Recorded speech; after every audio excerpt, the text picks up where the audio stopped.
In this Isonine training video, we will discuss how to diagnose and correct pressure imbalances so that your foam stays on ratio while spraying.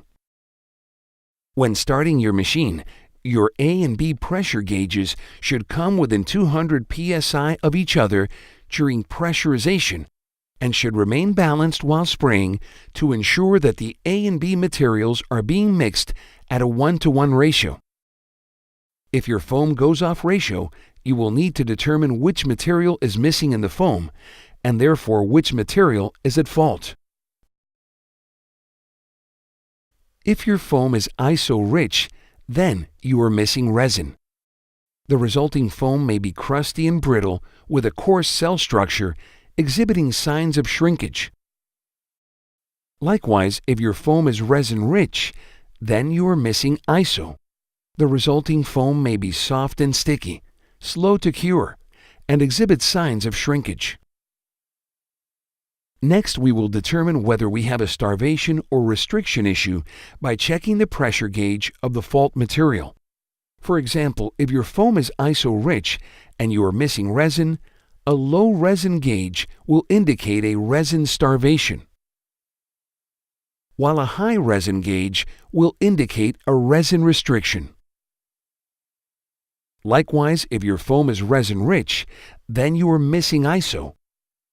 A low iso gauge will indicate an iso starvation, while a high iso gauge will indicate an iso restriction. Since starvation issues are located on the supply low pressure side, we will check between the drum and the proportioner to correct the issue. The problem could be we may have cold material in the drum or no material in the drum at all. Or we may have insufficient air pressure to the supply pump, or the supply pump may have failed. We may have forgotten to open the material ball valve, or possibly there is a kink in the supply hose. Or we may have a dirty or plugged Y strainer screen. On the other hand, since restriction issues are located on the dispense high pressure side, we check between the machine and the spray gun to correct them. The problem could be a dirty or plugged spray gun filter screen,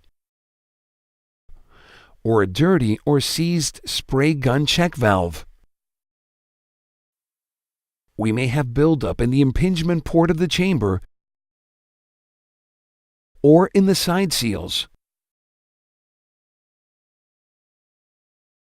Or we may have foreign material trapped in the spray hose or proportioner fluid manifolds. Diagnosing and troubleshooting pressure imbalances in this way will get you back to spraying Isonine foams at their best quality quicker so that you can be more efficient and more profitable.